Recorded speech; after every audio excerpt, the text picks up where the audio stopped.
Welcome to Totally Awesome Films, where we're going to talk about the 1965 film Thunderball. I think you got the point.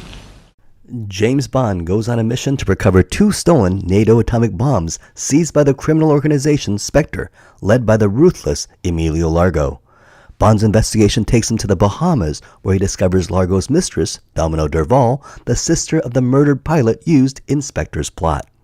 As Bond races against time to locate the hidden warheads before they can be used for nuclear blackmail, he faces underwater battles, shark-infested dangers, and lavish Caribbean intrigue. The film culminates in an explosive underwater showdown, cementing Thunderball as one of the most visually spectacular and action-packed entries of the Sean Connery Bond era.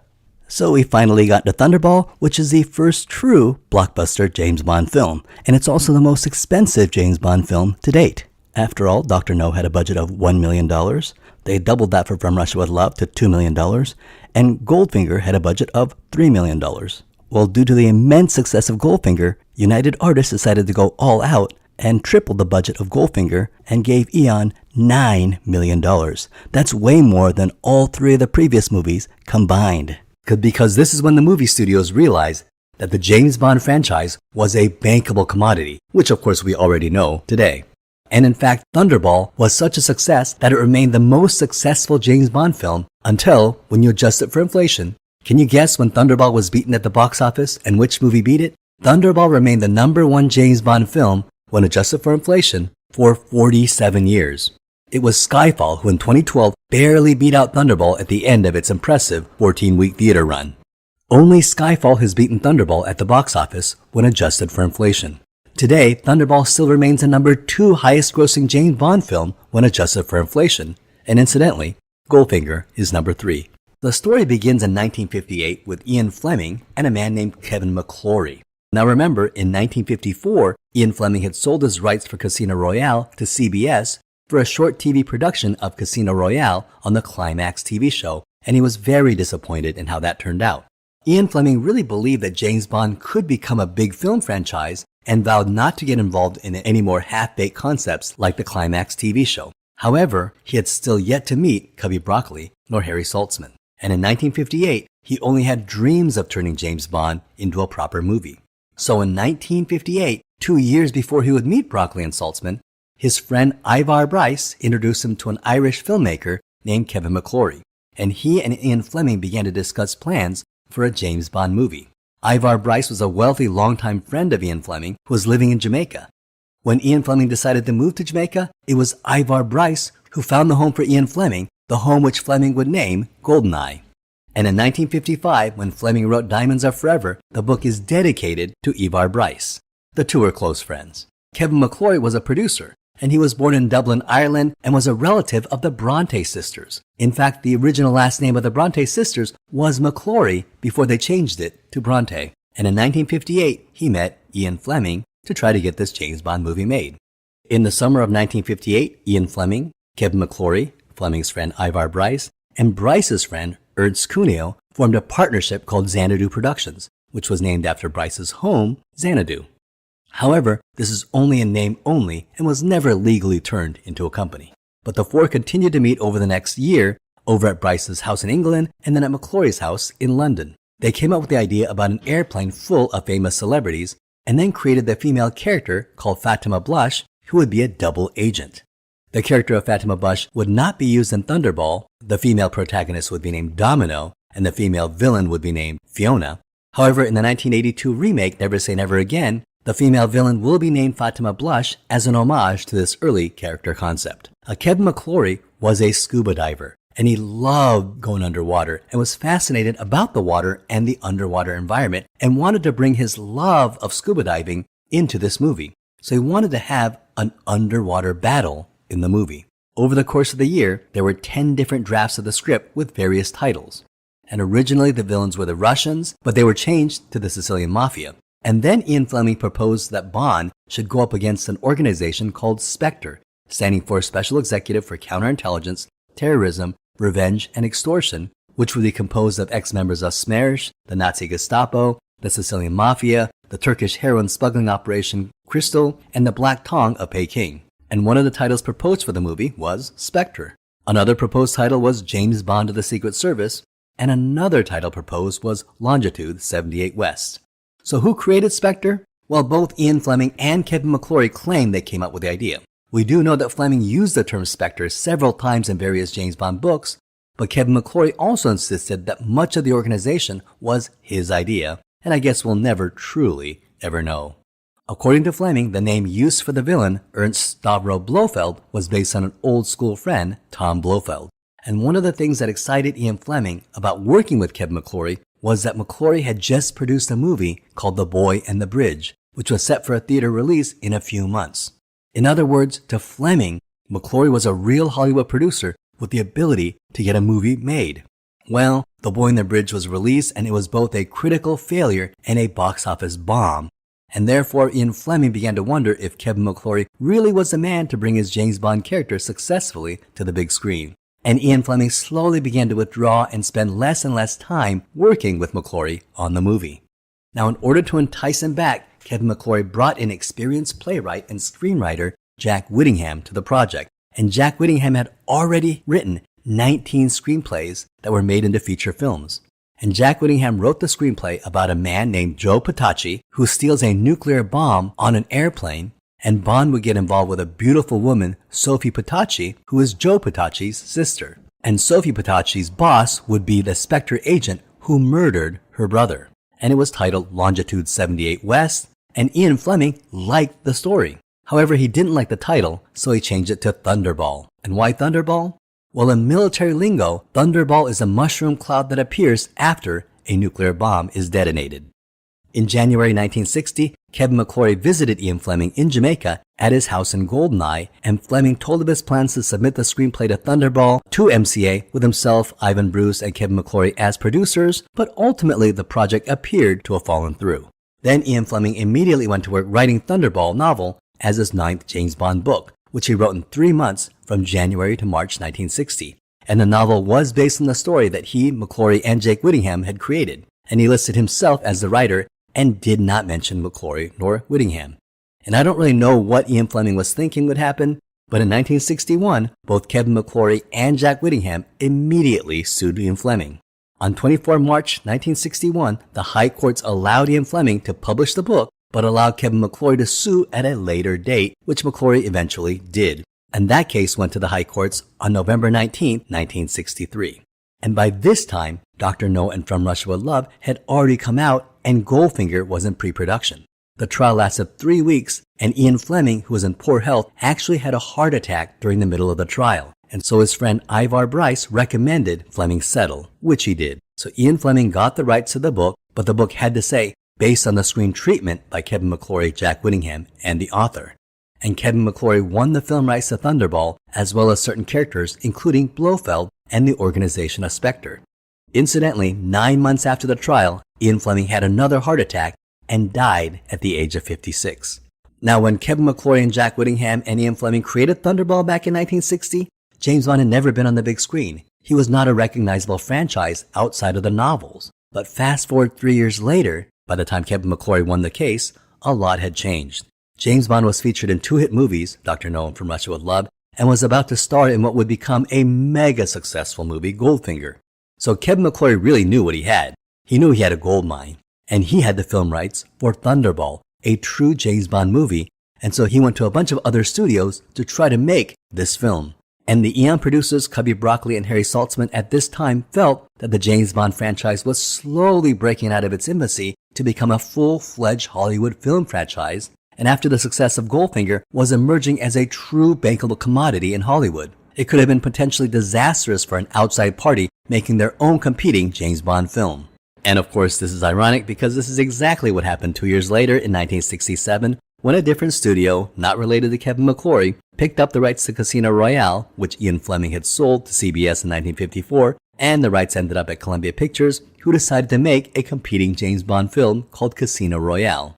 Now, fortunately for Cubby Broccoli and Harry Saltzman, the 1967 Casino Royale was a complete and utter train wreck. So back to Eon and Kevin McClory. Eon knew they had what they called a, quote, Kevin McClory problem, unquote. And this problem was even bigger than the competing James Bond movie because after all, Dr. No and From Russia with Love featured Spectre and Blofeld as the main antagonists. Kevin McClory owned the rights to Blofeld and Spectre, so the situation really could have gotten messy. It was a Kevin McClory problem, indeed. So their solution was to bring Kevin McClory into the Broccoli and Cubby James Bond canon, the Eon canon, for one film. Their solution was to make Thunderball their fourth movie, and in this movie, they gave Kevin McClory a huge yet unknown sum of money. We still don't know how much money they agreed to give him, and they gave him the title of head producer, gave him sole producer credit on the film, and they even played on Kevin McClory's ego and gave him a cameo in the film, all in exchange for the rights of the book and film for 10 years. Why 10 years? This is because they thought that in 10 years, which was such an impossible future of 1975, neither Cubby Broccoli nor Harry Saltzman really believed that the James Bond franchise would still be around in 10 years. So this was a very clever solution to the Kevin McClory problem, and Kevin McClory agreed, and Thunderball was made. And because Goldfinger was a genuine international box office smash, so the follow-up film was going to go all out. And of course they got a much larger budget, the budget of $9 million. Director Terence Young, who directed Dr. No and From Russia with Love, returned to direct Thunderball. And even when you look at the poster, it really outlines the over-the-top nature of this fourth entry, because we have Bond blasting off in his jetpack, we have beautiful women in bikinis, we have helicopters, we have sharks, we have men in scuba gear, we have a giant yacht blasting out of a huge explosion, and this poster really captures the insane over-the-top concept of this movie. So the fourth movie, classically now, follows the formula that was set firmly into place with Goldfinger. You get the gun barrel sequence, you get the pre-credit independent action sequence, you get the title song, you get Bernard Lee as M, you get Q, and you get all his Q gadgets. They're all here now, and they're going to be here from here on out. Now in regards to the gun barrel scene, this is actually the first time that Sean Connery actually did the gun barrel sequence. In Dr. No, From Russia with Love, and Goldfinger, that's not Sean Connery. In fact, it's stuntman Bob Simmons.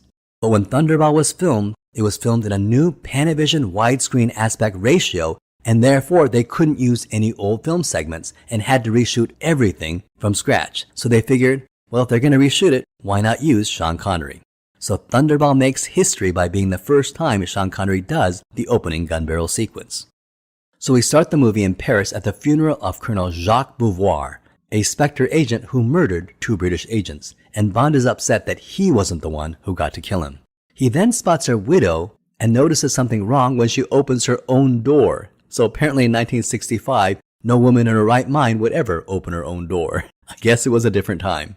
So before the scene picks up, Bond presumably went to Colonel Beauvoir's chateau, presumably took his jetpack onto the balcony, and waited for the widow to arrive in his study.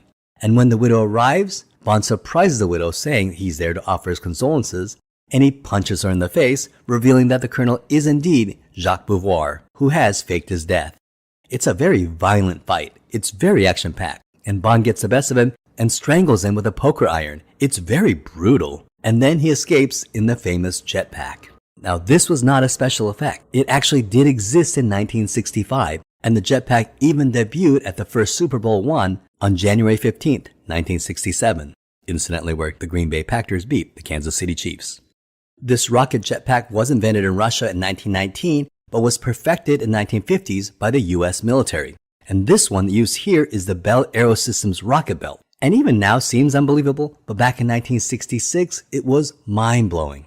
Now the military had hopes to use this for combat and to travel difficult terrains, but unfortunately it caused too many accidents during the landing.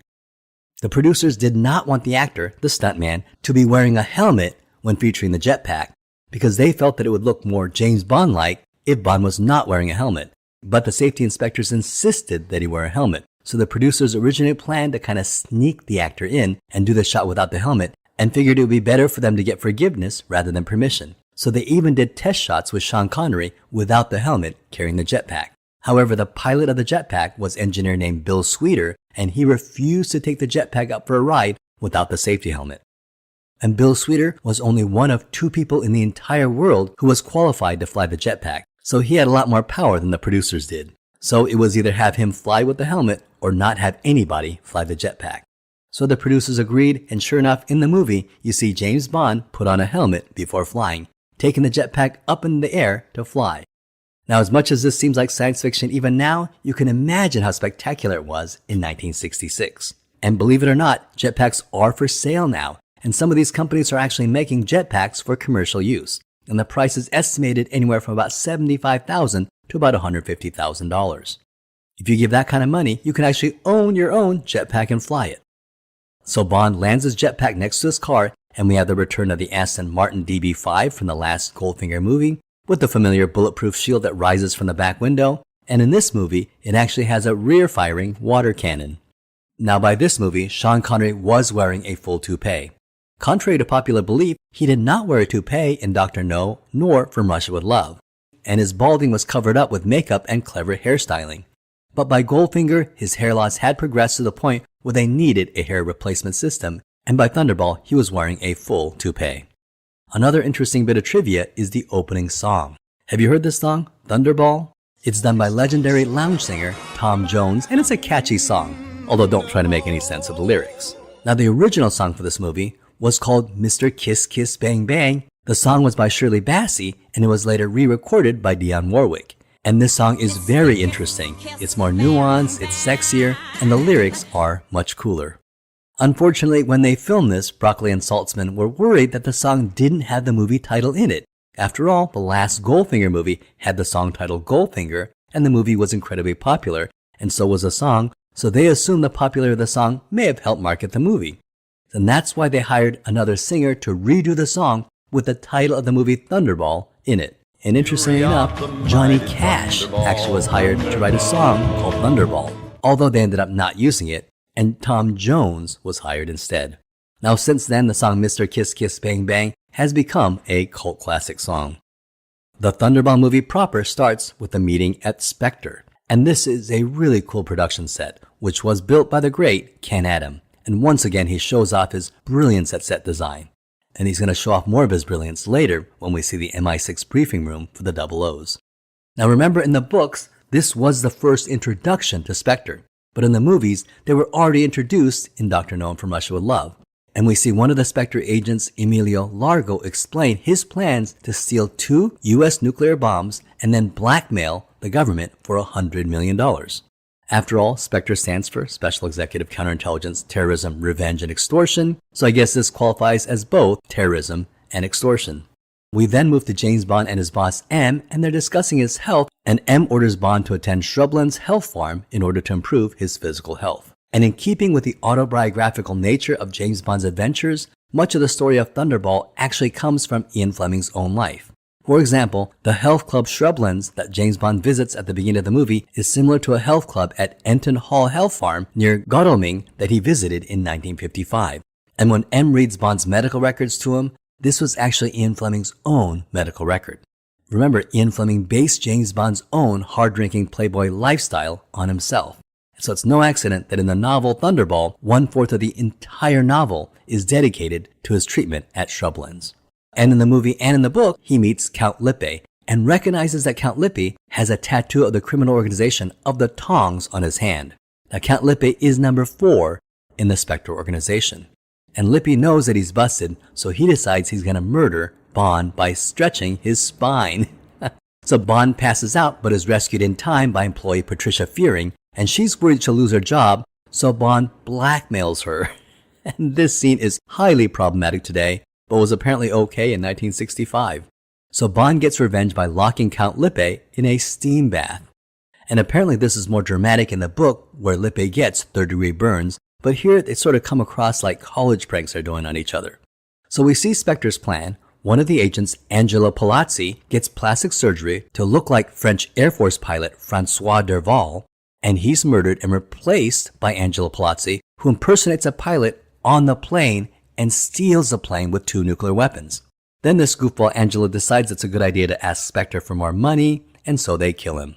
And the reason Count Lippe was at the farm was so that he could dispose of the first Derval's body, but Bond is able to get a look at the deceased Derval's face. And as Bond discharges from Shrubland's health farm and drives home in his Aston Martin, he sees Count Lippe pursuing him and firing a gun at Bond. Remember, Bond is in his supercar, and we wonder what gadget he's going to use to dispose of the Count. But suddenly, a mysterious motorcyclist, later revealed to be our evil femme fatale, Fiona Volpe, appears and her cycle shoots a missile that destroys Count Lippe's car, instantly killing him. So why did Fiona Volpe kill the Count? It's unclear here in the movie, but in the book, Spectre leader Blofeld was upset at Count Lippe for his childish antics when trying to kill Bond and decided to have him killed. So I guess we were right in thinking that Lippe and Bond's attacks on each other kind of seemed a little childish. Even Blofeld thought so. The scene itself is very effective and was done practically for the most part. The motorcycle really did have a practical projectile which fired and hit the pursued car, and Count Lippe's car really did explode in a ball of flames. And Lippe's car was driven by stuntman Bob Simmons. And the car really did crash on the side of the road and went up as planned in a ball of flames, and Bob Simmons narrowly escaped the flames. Director Terence Young and his production crew actually didn't see Simmons escape the flames and didn't see him run off to safety, so when they were putting out the flames of the car, everyone was in a panic looking for Bob Simmons, who calmly walked up behind Terence and said, "How was that, Governor?" And Terence Young was relieved and yelled, "Don't ever do that again, you gave me a heart attack." The villain of the film is Fiona Lupe, played by Luciana Paluzzi, and she is truly the first evil Bond girl in the franchise, and she is great. Got a part in the movie No Time to Die, not the 2021 James Bond film, but the 1957 film, directed by Terence Young.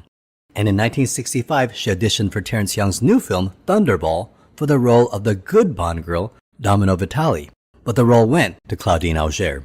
However, Terence Young and the producers liked Luciana Paluzzi and created a new character for her. They offered Luciano the role of a new female villain, Fiona Kelly, which Luciana Paluzzi absolutely loved, and the villain's name was changed to Fiona Volpe, which means fox in Italian. And the fact that Fiona Volpe remains bad throughout the movie and Bond is unable to turn her to the good side was an intentional response to the critics of Goldfinger, who criticized the idea of Bond turning Pussy Galore to his side. After the nuclear weapons are stolen, the world is blackmailed, and all the double O's are brought back for a mission briefing. And here we see Ken Adams' genius at work, because a briefing room is amazing. And this is the only time in the entire James Bond franchise that we see all the double O's in one room. Although we only see their backs, it does add to the mythology of a larger universe. And if you look at the third double O, it is a woman. Therefore, it's officially canon that 003 is a female secret agent, and she'll be the only female secret agent until 2021 in No Time to Die, when a female takes over the mantle of 007. At this briefing, Bond recognizes the NATO pilot Derval as the face of the dead man at the health spa, so he asks to go to Nassau to investigate Derval's sister Domino, who is Emilio Largo's mistress. And in keeping with the exotic locales of the James Bond franchise, this film was filmed on location in the Bahamas. The role of James Bond's female ally, Domino Derval, was originally Domino Vitale, but was changed from Italian to French when actress Claudine Auger was cast in the role. And originally Albert R. Broccoli wanted Raquel Welch to play Domino, but she dropped out to be in the 1966 film Fantastic Voyage. Claudine Auger beat over 100 actresses, including Luciana Paluzzi, to win the role of Domino. Now, Claudine Auger was an excellent swimmer and was able to do all of her underwater scenes by herself without the use of a stuntwoman. However, Terence Young and the producers worried that Claudine Auger's accent sounded too French, and so her voice is dubbed by Nikki Vanderzil, who dubbed Ursula Andress's voice for Honey Rider in Dr. No. Also, Adolfo Celli, the actor playing Emilio Largo, was also judged to have too thick a Sicilian accent and was dubbed by Robert Rietti. As Bond investigates the Bahamas, he meets up with Felix Leiter, once again played by a new actor, the third actor to take the role. Jack Lord was first in Dr. No, Sek Linder played him in Goldfinger, and Rick von Nutter plays him here. Rick von Nutter was an American actor who primarily starred as a minor character actor in Italian films, and is best known for his role here as Felix Leiter in Thunderball. The funny thing is, Rick von Nutter was actually signed to be Felix Leiter in several subsequent James Bond films. However, the character of Felix Leiter wasn't in You Only Live Twice nor in On Her Majesty's Secret Service. Therefore, Rick von Nutter ended up joining the unfortunate list of ever-rotating actors who only play Felix Leiter in one film each. James Bond meets Emilio Largo at a casino, and when he beats him at Baccarat, asks for a dance with Domino. Later, James Bond meets Largo at his estate, and here he has one of the coolest, most awesome, quintessential James Bond moments.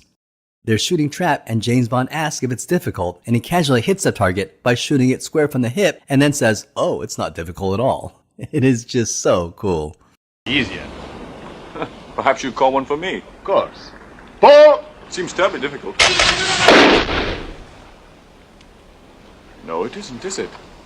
Now the movie will also start the spy cliche of the mastermind villain having an affinity for sharks, and a penchant for punishing failure by feeding his men to his sharks. And the film where Largo's man is thrown into the tank of sharks, the stuntman asks for an extra 200 pounds as hazard pay for jumping on top of a live shark. And there's a scene where James Bond is exploring underwater and he encounters a shark. And Sean Connery was petrified of sharks. So the plan was to have Sean Connery in a pool with a long plexiglass wall separating Sean from the shark. However, the production crew ran out of plexiglass, so there was a small 4-foot gap at the end of the plexiglass wall at the other side of the pool. And the crew didn't think the shark could find the small gap in the plexiglass wall and didn't worry about it and didn't tell Sean Connery. So during filming of the scene, they released the shark and the shark made a direct line for the 4-foot gap and swam into the area with Sean Connery. And Sean Connery couldn't see because the pool was so dark, but the crew was screaming, "Sean, get out of the pool!" But he couldn't hear because he was underwater. And when Sean Connery opened his eyes, he was face to face with a giant shark. And he jumped out of the pool so fast that people joked that they had never seen anyone jump out of the water that fast. I got out of the water without, I think I was dry when I touched the side. And I've never seen somebody leave a pool at the speed that Sean did. I don't know whose fault it was, but it didn't happen again. In the scene where Sean Connery coolly climbs out of the pool with a shark swimming toward him was accomplished by pulling a dead shark with a wire pulled by John Steers. But while filming this, Sean Connery was safe, but John Steers was almost attacked by the other sharks that were in the pool. Bond has another ally, the female CIA agent Paula Kaplan, who works with Felix Leiter in Nassau. She is played by Martine Beswick, who played one of the gypsy women in From Russia with Love. Now unfortunately, she'll be the film's sacrificial lamb, dying to propel the plot. Now in the Bahamas, Q arrives to deliver some Q gadgets to Bond. An underwater waterproof camera, which must have seemed impossibly high-tech in 1965, a Geiger counter watch, and a miniature underwater breathing apparatus. Now this underwater breather was totally made up. Nothing close to this exists even today. However, the lore is that an engineer for the Royal Navy saw the movie and contacted the producers of the film, and apparently had been trying to invent a similar device but couldn't do it. So he asked for advice on how the device was created, and the film crew told him that it was completely made up. And then the actors were simply holding their breath, and the engineer was supposedly devastated to learn this. So James Bond meets up with Domino while scuba diving, and they presumably have a good time. In the original cut of the scene, Domino's bikini would float up to the surface. However, Cubby Broccoli worried that it was way too suggestive and decided to remove the bikini. After the intimate moment with Domino, he tells her that her brother is dead, murdered by Largo, and enlists her to risk her life to find the nuclear bombs. And that's a lot to put on Domino in just a few minutes. I guess Bond figured it's better than a nuclear bomb being detonated somewhere in the world. Emilio Largo's ship is a Disco Volante, which means flying saucer in Italian. And a Disco Volante can shed its rear half and become a sleek ship that can reach speeds of 95 miles per hour. And it was created by Ken Adam, which he built from an old hydrofoil and a catamaran, and it took 4 months to construct. They discover that Largo has the nuclear weapons, and the U.S. Coast Guard parachute in, and this is a huge underwater battle between the U.S. forces and Largo's men. And it's a huge set piece that had over 60 actors, all experienced divers, all wearing scuba gear. They rehearsed this segment for weeks, and the scuba gear alone cost over $85,000, worth almost $1 million today. And it was an amazingly coordinated scene.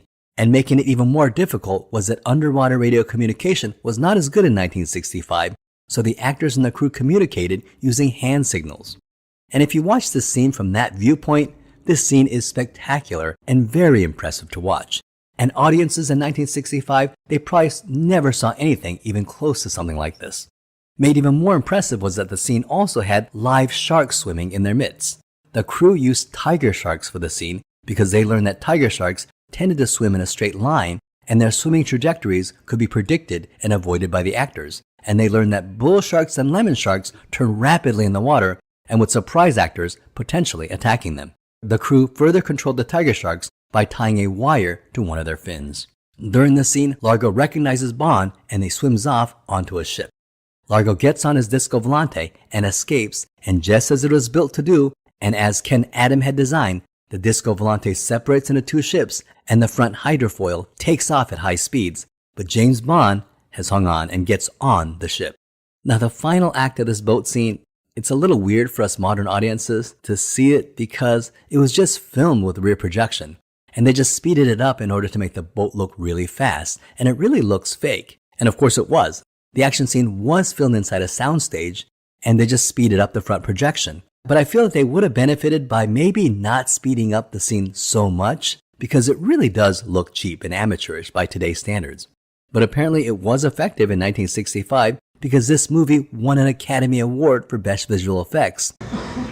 The winner is John Steers for Thunderball. Although I'd like to think it was in spite of this scene. We watch it today and it just seems very fake and not worthy of the climactic final scene of a blockbuster James Bond film. But then I'm reminded it won an Academy Award for Best Visual Effects.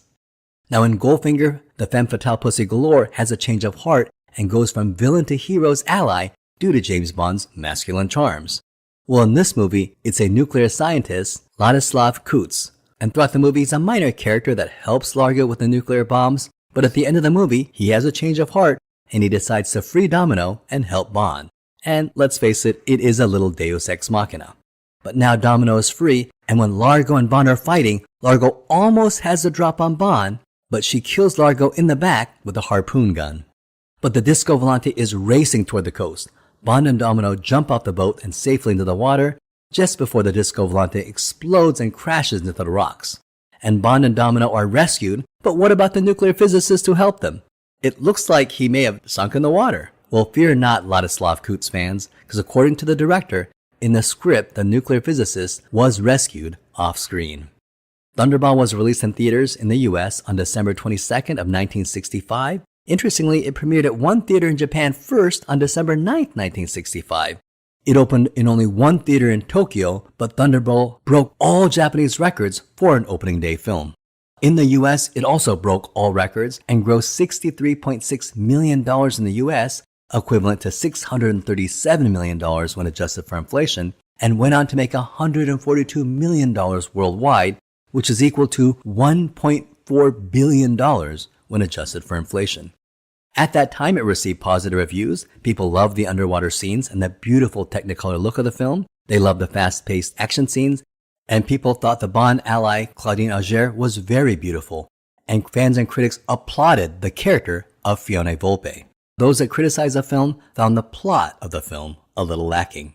Now, it is said that Sean Connery is never as good as he was in Goldfinger, and that by Thunderball, his fourth film, he looked a little tired and burned out. While other critics thought that he was finally comfortable in the role and was exuding more confidence here than in the previous Bond films. Well, this movie was when Sean Connery, who was a very private person in real life, began to be such a big star that he was constantly being harassed by fans and the paparazzi. He began to have his personal life invaded, and he was starting to get kind of sick of that.